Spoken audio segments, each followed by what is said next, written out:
नमस्कार, मैं हूं रिजवान अहमद सिद्दीकी। आप देखना शुरू कर चुके हैं सबकी खबर। देश में इस समय एक चिट्ठी बहुत चर्चित है। ये चिट्ठी राहुल गांधी को लिखी गई है और ये लिखने वाले कोई मामूली लोग नहीं हैं। ये देश के दिग्गज हैं, बड़ी हस्तियां हैं। 272 हस्तियों ने राहुल गांधी को चिट्ठी लिखी है और नाखुशी जाहिर की है, नाराजगी जाहिर की है, राहुल गांधी पर राजनीतिक आरोप भी लगाए हैं। ये हस्तियां कोई मामूली लोग नहीं है, जैसा मैं जिक्र कर रहा था।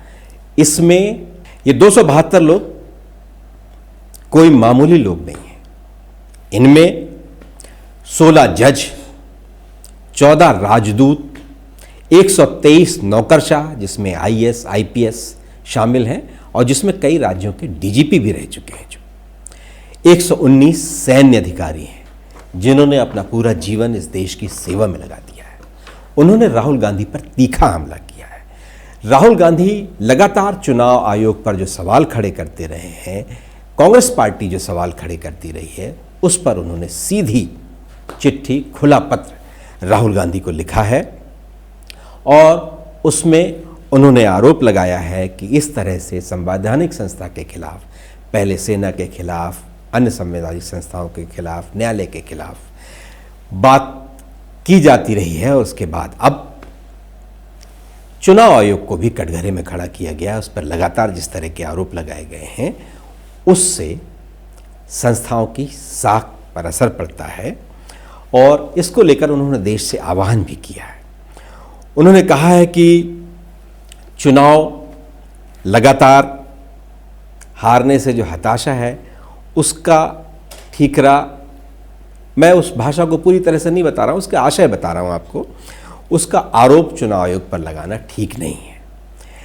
इन वरिष्ठ नागरिकों ने जो लिखा है वो मैं आपको बता दूँ।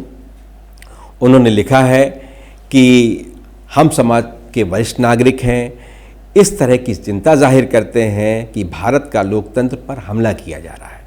ये हमला बल से नहीं बल्कि इसकी संस्थाओं पर जहरीली बयानबाजी के जरिए किया जा रहा है। कुछ राजनेता कोई वास्तविक नीति विकल्प पेश करने के बगैर अपनी नाटकीय राजनीतिक रणनीति के उकसावे और निराधार आरोपों का सहारा ले रहे हैं। इस पत्र में उन्होंने कहा कि भारतीय सशस्त्र बलों के साहस और उपलब्धि पर सवाल उठाकर छवि खराब करने, न्यायपालिका की निष्पक्षता पर सवाल उठाने, संसद और इसके पदाधिकारियों पर सवाल उठाने के बाद अब प्रतिष्ठा और ईमानदारी पर षड्यंत्रकारी हमले झेलने की बारी भारतीय निर्वाचन आयोग की है। पत्र में राहुल गांधी को लेकर लगातार उन्होंने ये लिखा है कि राहुल गांधी चुनाव आयोग पर लगातार हमला किया है और कहा है कि आयोग को वोट चोरी में शामिल होने के सबूत हैं उनके पास। समूह ने लिखा, आरोपों के बाद उनकी तरफ से कोई औपचारिक शिकायत अभी तक दर्ज नहीं कराई गई है। ये भाषा चुनाव आयोग भी पहले कह रहा था कि राहुल गांधी को हलफनामा जाहिर देना चाहिए। इसमें कहा गया है कि कांग्रेस और अन्य दलों के वरिष्ठ नेताओं ने वामपंथी एनजीओ, ध्यान आकर्षित कराने वाले कुछ लोगों ने एसआईआर के खिलाफ बयानबाजी का साथ दिया है। उन्होंने ये भी लिखा है कि यह घोषणा कर दी गई कि आयोग बेशर्मी के साथ बीजेपी की बी टीम की तरह काम कर रहा है। ऐसे बयानबाजी भावनात्मक रूप से ताकतवर हो सकती है, लेकिन जांच में यह नहीं टिकेगी क्योंकि चुनाव आयोग ने सार्वजनिक रूप से एसआईआर का तरीका साझा किया है, जिसकी निगरानी अदालत के बताए तरीकों से की गई है। अपात्र नामों को हटाया गया है और नए पात्र मतदाताओं को शामिल किया गया है। इसमें पता चलता है कि आरोप संस्थागत संकट की आड़ में राजनीतिक हताशा छिपाने के लिए किए गए हैं। कांग्रेस नेता जैसा बर्ताव कर रहे हैं, उससे बार बार चुनावी असफलता और हताशा से पैदा हुआ गुस्सा कहा जा सकता है। इसमें कहा जाता है कि जब राजनेता आम नागरिकों की महत्वाकांक्षाओं से दूर हो जाते हैं तो अपनी विश्वसनीयता दोबारा बनाने के बजाय संस्थाओं पर भड़ास निकालते हैं। विश्लेषक की जगह नौटंकी ले लेती है। उन्होंने जब राहुल गांधी लगातार बार बार एटम बम, हाइड्रोजन बम, इस तरह की जो बात कर रहे हैं, उसको लेकर भी उन्होंने सीधा हमला किया है इस पत्र में। विडंबना है कि जिन कुछ राज्यों में विपक्ष की अगुवाई वाले दल सरकार बना लेते हैं वहाँ चुनाव आयोग की लालसा खत्म हो जाती है, और जब कुछ राज्यों में उनके पक्ष में नहीं आता तो आयोग विलीन हो जाता है। इस तरह की बहुत लंबी चौड़ी चिट्ठी इन्होंने लिखी है, और जैसा कि मैं आपको जिक्र कर रहा था कि इसमें कई दिग्गज लोग हैं जिन्हें देश की सेवाओं का लंबा अनुभव है, जिन्होंने देश की सेवाएं की हैं और बड़े बड़े पदों पर रहे हैं। इनमें से कुछ लोग वो हैं जो सरकार से सीधे जुड़े हुए हैं, सरकार के महत्वपूर्ण पदों पर सरकार ने उनकी नियुक्तियां की हैं। इनमें से एक जो राजदूत हैं वो वर्तमान में जो केंद्रीय मंत्री हैं उनकी पत्नी भी हैं। ऐसे कई लोग हैं, हम उनकी इंटीग्रिटी पर कोई सवाल नहीं उठाते, लेकिन ये नाम हम आपको ज़रूर दिखा देते हैं। आप देखिए, ये वो लोग हैं जिनका हम जिक्र कर रहे हैं। अब स्क्रीन पर आप देख रहे होंगे उन लोगों के नाम। इन लोगों ने बाकायदा हस्ताक्षर का एक पत्र लिखा है, और ये पत्र भी आप स्क्रीन पर देख रहे हैं। इसका जवाब भी कांग्रेस की ओर से आया है। सुप्रिया श्रीनेत जो कांग्रेस की मुख्य प्रवक्ता हैं, उन्होंने इसका जवाब दिया है। आइए वो भी आपको सुनाते हैं। अब 140 करोड़ से ज्यादा देश के आबादी में 272 ये कौन से प्रतिष्ठित लोग हैं, मुझे तो नहीं पता कितने प्रतिष्ठित हैं, लेकिन हाँ, ये पोस्ट रिटायरमेंट बीजेपी के एम्प्लॉयमेंट एक्सचेंज में आवेदन करता जरूर लग रहे हैं। आपने काफी सारे इन लोगों का नाम लिया जो पदों पर रह चुके हैं। इनमें से एक व्यक्ति भी पूर्व चुनाव आयुक्त नहीं है, एक व्यक्ति ऐसा नहीं जिसने चुनाव आयोग में कभी काम किया हो। तो ये सब अपने कार्यक्षेत्र के बाहर की बातें कर रहे हैं। तमाम पुलिस के अधिकारी हैं, वो बढ़ते हुए क्राइम रेट पर दिल्ली में जो हो रहा है उस पर बात करें। कुछ रॉ के मैंने सुना प्रमुख है इसमें, वो बात करें कि कैसे एक के बाद एक इंटेलिजेंस फेलियर हो रहा है। ना आपको पहलगाम के बारे में पता चलता है, ना आपको दिल्ली बम ब्लास्ट के बारे में पता चलता है। आप लगातार पिछड़ रहे हैं। उसके बाद इसमें से आपने बताया कि कुछ उच्चायुक्त रह चुके लोग हैं। अरे भाई, फॉरेन पॉलिसी कैसे फेल होती जा रही है उस पर चर्चा नहीं है, इधर उधर की बातें। देखिए, ऐसा है, इनमें से कितने लोगों की आज हिम्मत है ये स्वीकारने की या उस पर सवाल पूछने की कि इतने फर्जी पते, इतने फर्जी आईडी, एक एक छोटे छोटे घरों में सैकड़ों लोग कैसे रजिस्टर हो रहे हैं। इनमें से कितने लोगों की हिम्मत है ये पूछने की कि बिहार में चुनावों के बीचों बीच सरकार 10-10 हजार बांटती रही और चुनाव आयोग चुप रहा। चुनाव आयोग की संदिग्ध भूमिका पर एक शब्द नहीं बोला जा रहा है। इनमें से कितने लोगों की हिम्मत है ये पूछने की, सबूतों के साथ दिख रहा है कि बीजेपी के तमाम नेता एक से ज्यादा जगहों पर वोट डाल रहे हैं, कभी दिल्ली में, कभी हरियाणा में, कभी बिहार में, एक सवाल नहीं पूछ पा रहे हैं। देखिए, दिक्कत यह है कि 2014 के पहले जो सम्मानित प्रतिष्ठित नागरिक होते थे इस देश के, वो चुनी हुई सरकार से सवाल पूछते थे, क्योंकि सही भी है, सरकार के पास संस्थाएं हैं, संसाधन है, सत्ता है, उससे सवाल पूछा जाता है। ये लोग राहुल गांधी से सवाल पूछना चाहते हैं। राहुल गांधी जो लोकतंत्र को बचाने के लिए मजबूती से लड़ रहे हैं।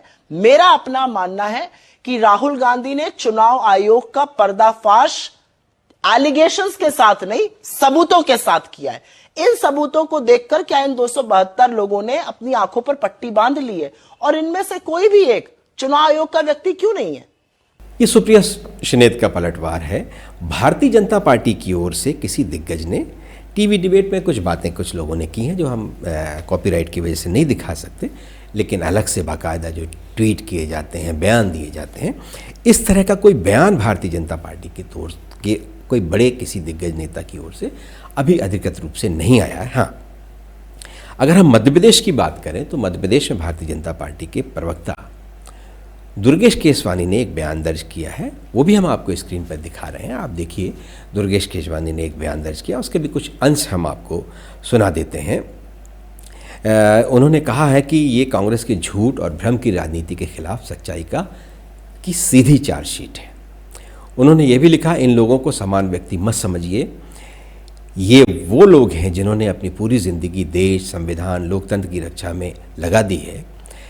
जब ये लोग बोल रहे हैं तो समझ लीजिए कांग्रेस सिर्फ हार नहीं बल्कि देश की संस्थाओं पर भी हमला कर रही है, लोकतंत्र को बदनाम कर रही है। कांग्रेस और राहुल गांधी अब सिर्फ आरोपों की राजनीति ही नहीं बल्कि झूठ की इंडस्ट्री चला रहे हैं। राहुल गांधी को सुन लेना चाहिए कि सियासत सिर्फ टीवी कैमरे के सामने खड़े होकर ईवीएम और संस्थाओं पर कीचड़ उछालने से नहीं चल सकती। देश की जनता इन झूठों से बौखला नहीं रही है बल्कि अब जवाब देने के मूड में है। जब आप जनता का भरोसा खो देते हैं तो अब फिर ईवीएम पर ठीकरा फोड़ते हैं, आपकी मजबूरी बन जाती है। राहुल गांधी को ये बात गांठ बांध लेनी चाहिए, जो भी जनता के दर्द के साथ नहीं खड़ा होता वो हमेशा आरोपों के सहारे राजनीति करता है। लंबा चौड़ा बयान है उनका, उसमें कुछ आखिरी अंश भी मैं आपको सुना देता हूँ। चुनाव आयोग वोटों की चोरी में शामिल है और उन्होंने दावा किया है कि उनके पास 100% सबूत हैं। उन्होंने कुछ चुनौती दी है कि वो सबूत सामने लाएं। खुले पत्र में लोकसभा के विपक्ष के नेता को सीधे कटघरे में खड़े करते हुए उन्होंने लोकसभा विपक्ष के नेता को चुनाव आयोग बार हमला करने पर आयोग की वोट चोरी कहा है तो उसको सबूत कहाँ है, इस तरह के भी उन्होंने सवाल किए हैं। तो कांग्रेस का भी आपने बयान सुन लिया। भारतीय जनता पार्टी की ओर से कोई बहुत बड़ा दिग्गज नेता अधिकृत बयान नहीं दे रहा है, लेकिन बयान है। चुनाव आयोग के समर्थन में पहले सरकार की ओर से कई बड़े लोग, बड़े दिग्गज नेता मैदान में कूदे थे, लेकिन इस बार किसी ने कोई इस तरह की बात इस बार न करके अब 272, ये वो आंकड़ा है जो देश की लोकसभा में बहुमत का आंकड़ा है। 272 संयोग है ये कि 272 लोगों ने एक पत्र लिखा है और वो बहुत दिग्गज लोग हैं, उन्होंने पत्र लिखा है और राहुल गांधी ने सीधा हमला किया। उन्होंने राहुल गांधी पर हमला जो किया उसमें कई राजनीतिक बातें भी हैं, जो राजनेता अक्सर इस तरह की बातें करते हैं। लेकिन देश में लोकतंत्र है और लोकतंत्र में सबको अपना अपना अधिकार है, सबको अपनी बात कहने का अधिकार है और जाहिर है इनकी तो सेवाएं भी बहुत बड़ी हैं। लेकिन चुनाव आयोग से किसी ने नहीं पूछा कि जब आप पर इतने सवाल खड़े हो रहे हैं तो कुछ तो जवाब दीजिए। बहुत ढेर सारे सवाल हैं। कई लोग घर ऐसे हैं जिसका मकान नंबर 0 है, उन 0 में बहुत ढेर सारे नंबर जुड़े हैं। कई घर ऐसे हैं जिसमें बहुत अधिक संख्या में लोग रहते हैं, उतने कमरे भी नहीं हैं उन घरों में जिससे जितने कई गुना अधिक लोग वहाँ रहते हैं, और बहुत ढेर सारे ऐसे घर हैं। पूरे देश भर में ऐसे आंकड़े राहुल गांधी ने बाकायदा आंक लगाए हैं। एक विदेशी मॉडल का भी एक चित्र दिखा है, उसमें भी बहुत ढेर सारे मतदाताओं के नाम जुड़े हुए हैं। एक वृद्ध महिला का भी नाम है जिसमें भी ढेर सारे लोगों के नाम हैं। तो चुनाव आयोग को आकर इन बातों पर बात तो कहना चाहिए। अभी तक चुनाव आयोग की तरफ से ऐसी कोई बात नहीं आई और चुनाव आयोग की निष्पक्षता, उसकी ईमानदारी सबसे महत्वपूर्ण है। ऐसे बहुत ढेर सारे बहुतेरे सवाल हैं। अभी तो सवाल जो जिस तरह से फ्रीबीज और ख़ास तौर से जो कैश बांटने का जो एक सिलसिला शुरू हो गया है पूरे देश भर में, देश भर की सरकारें, देश भर की राजनीतिक दल जो सीधे मतदाताओं को आकर्षित करते हैं, लुभावने नारे देते हैं और जो सत्ता में होते हैं जहां भी, वो चुनाव के समय भी फंड ट्रांसफ़र करते हैं। लोकसभा का चुनाव हो तब भी फंड ट्रांसफ़र होते रहते हैं, राज्यों में चुनाव हो तब भी फंड ट्रांसफ़र होते रहते हैं। बिहार में जो इस सबसे ज़्यादा SIR को लेकर जो सवाल खड़े हुए हैं, राहुल गांधी की लगातार इसी दौर में प्रेस कॉन्फ्रेंस भी हुई है, यात्रा भी निकली है और उसमें भी 10-10 हज़ार रुपये अकाउंट में चुनाव की घोषणा वाले दिन, चुनाव की घोषणा के बाद लगातार चुनाव की तारीखों के दौर में ये होता रहा है। दिग्गजों के भाषण तो होते ही रहे हैं ऐसे समय में। एक जगह चुनाव होता है, एक जगह रोड शो में भी हो जाता है, जिसको बाकायदा चैनल बाकायदा ज़ोर शोर से दिखाते भी हैं। इस तरह की चीज़ों में चुनाव आयोग मौन रहता है। सबको अवसर है, कई बार बेतुके बयानबाजियाँ भी होती हैं, उस पर भी चुनाव आयोग मौन रहता है और इस पर कई तरह के सवाल, कई बार सांप्रदायिक बातें भी होती हैं, कई तरह की बातें होती हैं, लेकिन इस पर भी चुनाव आयोग का मौन, चुनाव आयोग का सन्नाटा कई बार कई सवालों को जन्म देता है। साथ ही चुनाव आयुक्तों की जो नियुक्तियां हैं उसको लेकर सुप्रीम कोर्ट के जो एक संवैधानिक पीठ थी 5 सदस्यीय, जस्टिस KM जोसेफ जिसकी इन अगुवाई में जो ये पीठ थी, उसने जो निर्णय लिए थे और ये निर्णय भी चुनाव आयुक्त की नियुक्ति को लेकर लिए गए थे। और जब संवैधानिक पीठ ने ये व्यवस्था दी, निर्णय लिया, सवाल पूछे सरकार से और अंत में ये निर्णय दिया कि देश के प्रधानमंत्री, नेता प्रतिपक्ष और सुप्रीम कोर्ट के मुख्य न्यायाधीश नियुक्ति करेंगे, तो सरकार ने ये निर्णय बदल दिया। सरकार ने निर्णय बदल दिया, उस पर बहुत सवाल हुए।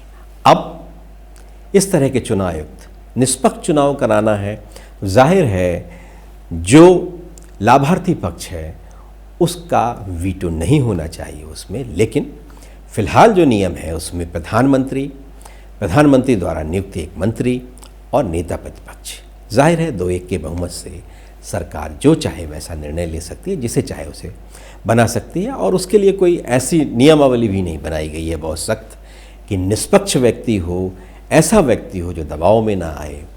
और कई तरह के सवाल पीछे भी उठते रहे हैं, लेकिन फिलहाल सरकार ने जब ये निर्णय पलट दिया और साथ में सरकार ने ये भी नियम बनाया कि जो चुनाव आयुक्त हैं उनके खिलाफ कोई कानूनी कार्रवाई नहीं की जाएगी। तो अब जब इस तरह के नियम होंगे तो सवाल उठेंगे, और अगर एक भी सवाल उठा है तो चुनाव आयोग को हर बात का जवाब देना चाहिए। ये जो दिग्गज हैं, हमारे प्रबुद्धजन हैं, इन्होंने जो सवाल खड़े किए हैं उस पर भी राहुल गांधी को जवाब देना चाहिए। इसलिए ये सवाल किन्हीं मामूली लोगों ने नहीं किए। जब लोकतंत्र में आपसे सवाल किए जाते हैं, चाहे सरकार से सवाल हो या विपक्ष से सवाल हो या किसी भी नेता से सवाल हो, अधिकारी से सवाल हो, तो पारदर्शिता के लिए जवाब देना बहुत ज़रूरी है। व्यवस्था भी पारदर्शी बने और लोकतंत्र में एक दूसरे के सवाल का सम्मान हो, एक दूसरे की बातों का सम्मान हो, और जवाब भी ज़रूर देना चाहिए। तो राहुल गांधी को खुला पत्र लिखा गया है तो उन्हें जवाब देना चाहिए। और चुनाव आयोग से तो सभी उम्मीद लगाए बैठे हैं कि उस पर जितने तरह के निशाने साधे गए हैं, जितने तरह की उसकी कार्रवाई पर, कारगुजारियों पर जितने तरह के भी सवाल हैं, उसको सबको जवाब देना चाहिए। SIR फिर 12 प्रांतों में जारी है। उस SIR जिस पर बहुत सवाल खड़े हुए थे, बारिश के मौसम में चुनाव के 1 महीने पहले जिस तरह से SIR आनन फानन में बिहार में किया गया था, उस पर बहुत सवाल उठे। सुप्रीम कोर्ट में कई तरह की बहस हुई, सुप्रीम कोर्ट ने कई तरह की बातें कहीं, और जिसको आखिरी तक मनवाने के लिए सुप्रीम कोर्ट को वीटो तक लगाना पड़ा। इस बार फिर SIR जारी है, उस पर फिर सवाल शुरू हो गए हैं। तो SIR बहुत व्यापक हो, लोगों को आसानी से वो अपने नाम जुड़वा सकें, इसलिए कि कोई भी मतदाता छूट न जाए, ये जवाबदारी चुनाव आयोग की है। और चुनाव आयोग ये जितने बेहतर ढंग से निभाएगा उतनी उसकी साख बढ़ेगी। तो एक बार फिर यही सवाल है कि मुद्दा चुनाव आयोग ही है, कसौटी पर चुनाव आयोग है। इसलिए कि जिस तरह सुप्रिया श्रीनेत ने सवाल खड़े किए थे कि चुनाव संबंधी प्रक्रियाओं से जुड़े हुए ज़्यादातर लोग या चुनाव आयुक्त रहे लोग, उन्होंने तो सवाल नहीं खड़े किए हैं। चुनाव आयुक्तों ने तो उल्टे चुनाव आयोग से कुछ सवाल खड़े किए हैं, कई तरह के सवाल खड़े किए हैं। तो इसलिए चुनाव आयोग को जल्द से जल्द इन सवालों का, जो उस पर इल्ज़ाम लगते रहे हैं, जो उसकी जिन चीज़ों से उसकी बदनामी होती रही है, उसको जवाब जल्द से जल्द देना चाहिए। ये सब उम्मीद लगाए बैठे हैं। हमारे इस कार्यक्रम में बस इतना ही। अगर आपको हमारे कार्यक्रम पसंद आए तो इसे लाइक कीजिए, कमेंट कीजिए, शेयर कीजिए और हमारे चैनल को सब्सक्राइब अवश्य कीजिए। धन्यवाद। Join the next be the best, Bundelkhand का सबसे विशाल और आधुनिक विश्वविद्यालय ज्ञानवीर यूनिवर्सिटी। ये सिर्फ एक यूनिवर्सिटी नहीं, ये है आपके सपनों का लॉन्च पैड। यहाँ मिले आपको smart classrooms, modern campus, updated labs और एक्सपीरियंस्ड फैकल्टी। हर स्टूडेंट को मिलता है कॉन्फिडेंस, ग्रोथ और एक ब्राइट करियर का प्रॉमिस। नए सेशन के लिए एडमिशन ओपन है, तो इंतजार कैसा? आज ही कांटेक्ट कीजिए।